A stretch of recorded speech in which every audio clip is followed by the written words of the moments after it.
I packed a single bag, left my keys on the counter, and walked out while he was still sleeping next to her. Here's everything that happened after. Posted to r/true off my chest. I want to start by saying something that might surprise you, given what I am about to share. I am not angry anymore. I was, for a long time, a white-hot, bone-deep kind of angry that I did not even know how to put into words. But I am sitting here now in my own apartment, with a cup of tea going cold on the windowsill, and I feel something I have not felt in years. I feel like myself again. So let me tell you how I got here. Because this story does not start with the affair. It starts long before that. It starts with a girl who fell in love too fast, trusted too completely, and spent years slowly disappearing inside a marriage that was quietly eating her alive, without her even realizing it was happening.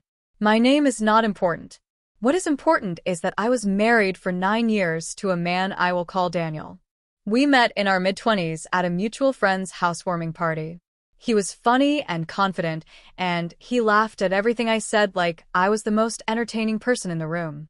I fell fast. Looking back, I think that is the part that still stings the most, not what he did at the end, but how genuine the beginning felt. Because it did feel genuine. I truly believe that. We were in love. We built something real together. A home. Routines. A shared language of inside jokes and shorthand and knowing glances across crowded rooms. We got married when I was 28. It was a small wedding. Backyard ceremony, string lights, my grandmother's recipe for lemon cake. It was the best day of my life at the time, and I say that without any bitterness. It really was. And for a few years after, things were good. Not perfect because no marriage is, but good in the way that solid things are good. Dependable. Warm. Ours. Daniel was the kind of person who made everything feel like it was going to be okay. That was his gift.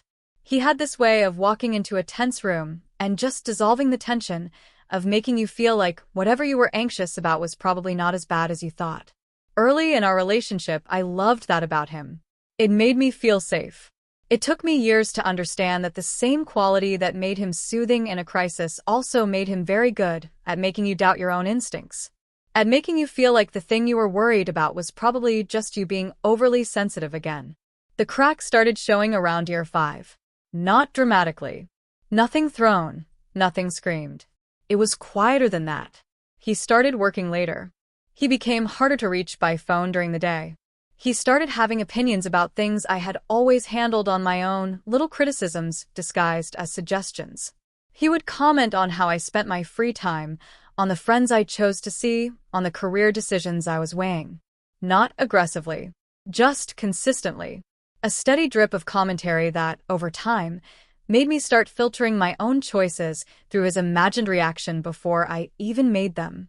And when I tried to bring up how I was feeling, like something between us had shifted, like I was reaching for him and finding empty air, he would tell me I was being too sensitive, that I was reading into things, that I needed to stop looking for problems where there were none. I want to pause here and say something important for anyone who might be reading this and recognizing their own life in these words. Being told you are too sensitive over and over again by the person who is supposed to know you best in the world does something to you. It makes you stop trusting yourself. It makes you second-guess your own perception of reality. And then when something is actually genuinely wrong, you hesitate. You wonder if you are just being dramatic again. You stay quiet. You swallow it down. I once brought up the idea of couples therapy in year 6. I had spent a week building up to that conversation, rehearsing it in my head, trying to figure out how to say it in a way that would not make him defensive. He listened and then he said very calmly that he did not think we needed therapy, that therapy was for people who had real problems, and that if I was unhappy, maybe I should think about why that was. I did not bring it up again. Instead, I thought about why I was unhappy, as though the unhappiness was a personal failing rather than a signal worth listening to. By year 7, I had gotten very good at pretending everything was fine. The woman's name was Priya. I only know this because I eventually found out everything, but I am getting ahead of myself. She worked at the firm where Daniel had taken on a new client project about 8 months before I found out. I had heard her name exactly once, in passing, when he mentioned a team dinner. I did not think anything of it.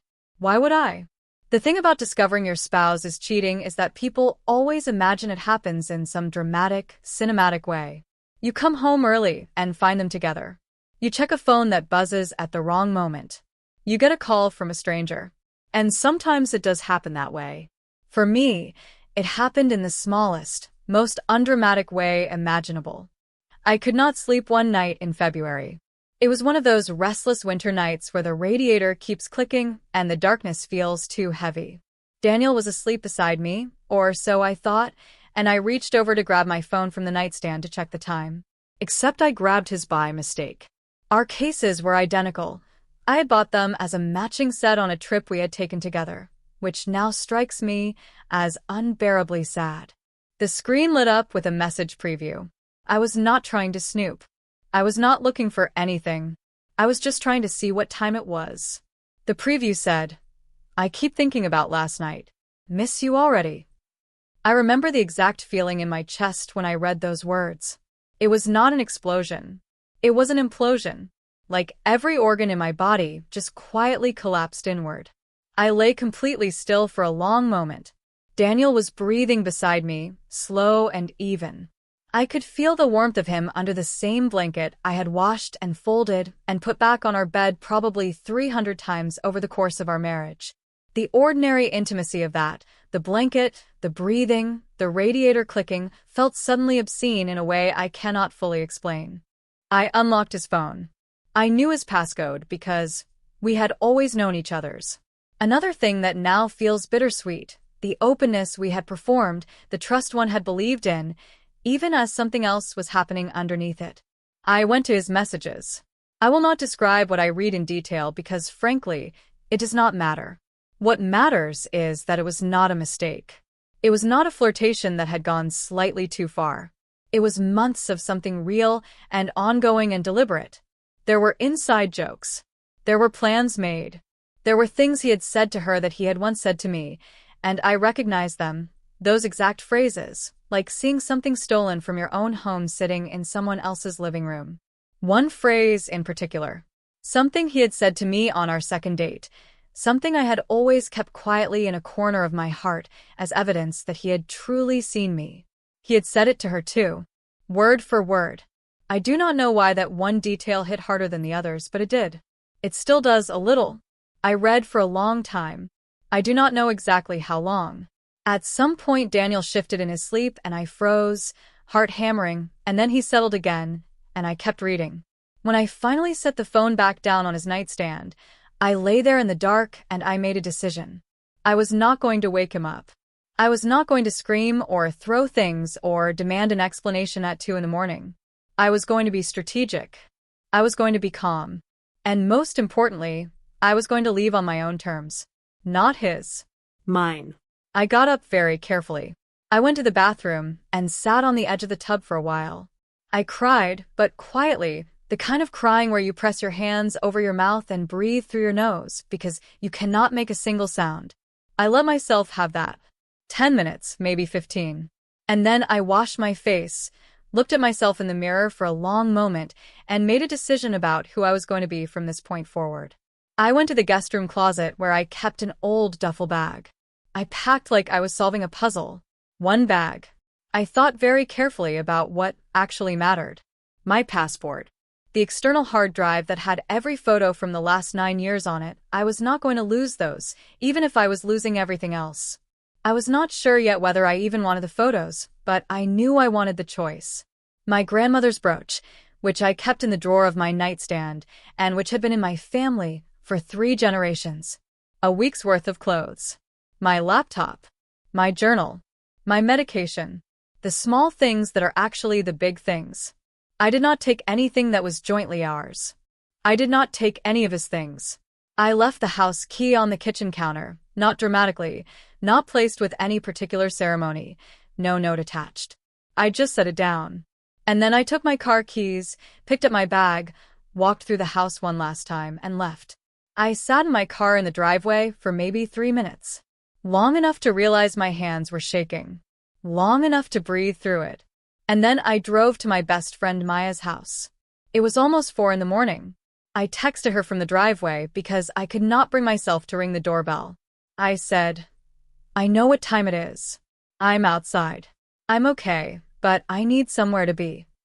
She appeared at the door within 2 minutes, pajamas, hair everywhere, and she took one look at my face and pulled me inside without asking a single question. She just put her arms around me in the hallway and held on. That is the kind of friend she is. I am so grateful I had her. I slept on her couch that night, which was uncomfortable, but I also slept deeper than I had in months. Maybe longer than that. There is something about finally knowing the truth, even when the truth is terrible, that releases you from the particular exhaustion of not knowing. Daniel called me at 7:15 the next morning. I watched his name light up my screen, and I let it go to voicemail. He called again at 7:22. Then he texted, "Where are you? Your keys are on the counter. Is everything okay?" I almost laughed at that last part. Is everything okay? I did not respond. I called my sister first, who cried harder than I did and made me promise to keep her updated every day. Then I called a lawyer, a friend of a friend who specialized in family law, and who was kind enough to take my call that morning and walk me through what I needed to understand about my rights, my options, and what steps I should and should not take before we filed anything. I want to be clear. I did not make any dramatic declarations to Daniel that day. I did not send a long message. I did not call him out publicly. I just started taking the quiet, practical steps that I needed to take. Daniel figured out something was seriously wrong by midday. He came to Maya's house, which told me he had called around until someone pointed him in the right direction. Maya met him at the door and told him, very politely but very firmly, that I did not want to see him. He stood on her porch for a long while. I watched from the upstairs window. He looked confused and smaller than I remembered, like something had already gone out of him. I felt something complicated watching him. Not hatred, not satisfaction, just a strange and heavy grief. Because the man on that porch was still someone I had loved. He was just also someone who had broken something that could not be repaired. He texted me that night. "Please talk to me. I don't know what's happening." I replied once. 12 words. I said, "I know everything. Give me space. My lawyer will be in touch." He did not respond for 6 hours.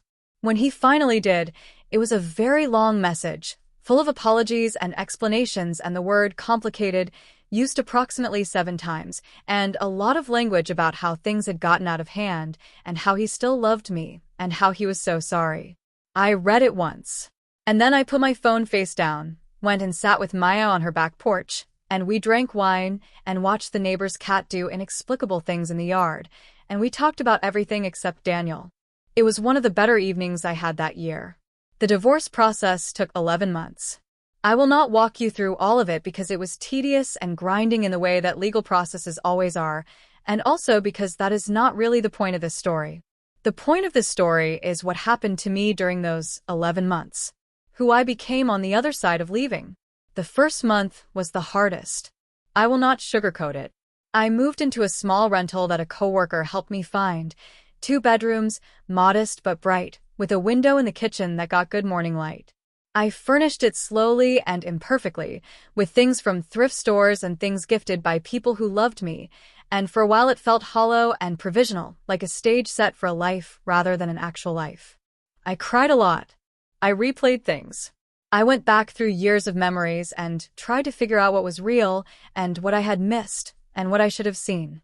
I stayed up too late scrolling through old photos. I went through a phase where I obsessively reorganized my kitchen cabinets at 11 at night because I needed to feel in control of something. Here is what I learned about that kind of reflection. There is a version of it that is useful and a version of it that is just self-punishment disguised as self-knowledge. The useful version helps you understand yourself better. The punishing version just makes you feel like a fool for having loved someone. I had to learn to tell the difference. I had to learn to stop asking myself why I did not see it sooner and start asking myself what I actually wanted my life to look like now. My therapist, who I started seeing in month 2 and who I credit enormously with helping me find my footing, told me something that I think about often. She said that grief is not a problem to be solved. It is a process to be moved through. And the only way to move through it is to actually feel it instead of managing it at arm's length. I had spent years managing my feelings at arm's length. I was very good at it. Learning to just sit with something painful and let it be painful without immediately trying to fix it or rationalize it or make it more presentable. That was genuinely one of the hardest things I have ever done. And also one of the most important. Daniel and I spoke a handful of times during the divorce proceedings, mostly through lawyers, occasionally by phone when logistics required it. He cried during one of those calls. He said he was sorry more times than I could count.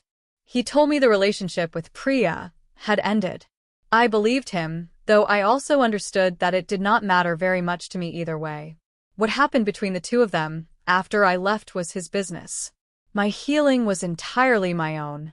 There was a moment around month 5 that I want to share because it surprised me. I was at the grocery store on a Sunday afternoon, doing something as mundane as choosing between 2 kinds of pasta, and I realized I was humming to myself. Just quietly, without thinking about it. And it occurred to me that I had not done that in a very long time. That small, unconscious expression of contentment, just humming while I shopped, had disappeared at some point in the last few years of my marriage, and I had not even noticed it was gone until it came back. I stood in that grocery aisle for a moment longer than I needed to. I picked the pasta. I kept humming. Later that same week, I called my mom and stayed on the phone with her for 2 hours, just talking about her garden, about my aunt's new dog, about a book she was reading. Nothing important. Everything ordinary. And when I hung up, I thought, I used to do this all the time. When did I stop? The answer, when I examined it honestly, was that I had stopped during the years when Daniel was subtly critical of how much time I spent on the phone with my family. Nothing he said was overtly cruel, but the comments had accumulated. And I had adjusted. And I had not even noticed I was doing it. That realization, that I had slowly rearranged myself around someone else's comfort for so many years, was both liberating and heartbreaking. You spend a lot of time in the aftermath of something like this, understanding the full shape of what you lost. And some of what I had lost was not taken from me by the affair. It had been quietly handed away, piece by piece, over years. Getting it back was slower than I expected. But it did come back. That is the thing I most want you to hear. It comes back. The divorce was finalized on a Thursday in January. My lawyer called me while I was at my desk at work, and I stepped outside into the cold, and she told me it was done, and I said thank you, and then I hung up and stood on the sidewalk for a full minute and just breathed in the winter air. Cold enough to sting. I did not mind. It felt clarifying. It felt like proof that I was still standing. I called my mom. I called Maya. I went back to my desk and finished the afternoon, and that night I cooked myself a real dinner, the complicated, hour-long kind I used to make before I stopped bothering, and I ate it at my own table in my own apartment, with music playing at whatever volume I wanted and no one to account to but myself. Update, posted 6 months later. I did not expect to come back and update this. I wrote the original post mostly to process things, the way you sometimes say something out loud just to hear whether it sounds true. The response I got was more than I anticipated, and a lot of you have asked in comments and messages how things have gone since. So here is where I am now. The promotion I mentioned in passing in my original post has turned into something I am genuinely proud of. I am running a team of 7 people, which I could not have imagined for myself 3 years ago, not because I lacked the ability, but because I had spent so many years telling myself that the timing was not right, that I was not quite ready, that I should wait a little longer. I understand now where that voice came from. It is getting quieter. I am learning to act before it finishes its sentence. My plant collection has gotten completely out of hand. I have 17 plants now. I have named 4 of them. I am a fully functional adult. The bigger update, and the one I have been sitting with for a while trying to figure out how to articulate, I went through a period a few months ago where I was genuinely angry. Not at Daniel, strangely. I had moved through most of that anger by the time the divorce was finalized. What I was angry about was the time. 9 years of my life. Not because I regret loving him, or even because I regret the marriage entirely, but because I thought about who I might have become if I had trusted myself earlier. If I had left when I first felt that something was wrong instead of spending 3 more years convincing myself I was imagining it. My therapist helped me work through that. She pointed out, gently, persistently, that the years I spent in that marriage also made me the person I am now. That the work I did to hold things together, misguided as some of it was, taught me things about myself that I carry forward. That grief and growth are not opposing forces. They are the same motion. I am still working on fully believing that, but I am getting there. The most unexpected part of this chapter is this. I have started writing again. I used to write in my 20s, nothing anyone else ever read, just pages and pages of my own thinking, stories I never finished, observations I wanted to keep somewhere. I stopped somewhere in the middle of the marriage and could not have told you exactly why. A few months ago, I opened a blank document and just started typing, and I have not really stopped since. I do not know where it is going. I do not think it matters yet. What matters is that it is mine. I did go on one date. I want to be honest about that because I said in my original post I was not looking, and I largely still am not, but a friend introduced me to someone at a dinner party, and we got coffee twice, and it was perfectly nice, and nothing came of it. I felt good about how I handled it, not anxious, not performed, not trying to be whatever I thought he wanted me to be. Just myself, sitting across a table, seeing if there was anything there. There was not, and I said so, and we were both fine. That felt like progress. A year ago, I do not think I would have been able to trust my own read on a situation like that. I am not rushing. I have learned to stop rushing. I want to close with something I have been thinking about a lot lately because I see it come up in the comments whenever someone shares a story like mine. People often frame leaving as the brave thing, the dramatic act, the turning point, the moment of strength. And it was all of those things. But what I want to say is that the braver thing, the harder thing, the thing that actually required the most from me, was what came after. The ordinary Tuesday mornings when I had to build a life out of nothing. The moments in the grocery store when I missed having someone to cook for. The long evenings of being completely alone with myself and learning to be okay with what I found there. Leaving was a night. Healing was a year. Becoming myself again is still happening. I am glad I picked up the wrong phone. I am glad I did not say a word. I am glad I packed light. Take care of yourselves. Drink your tea while it is still warm. Second edit. To the person who sent me a message asking if the lemon cake recipe is available, yes. I will post it separately. That cake deserves its own thread.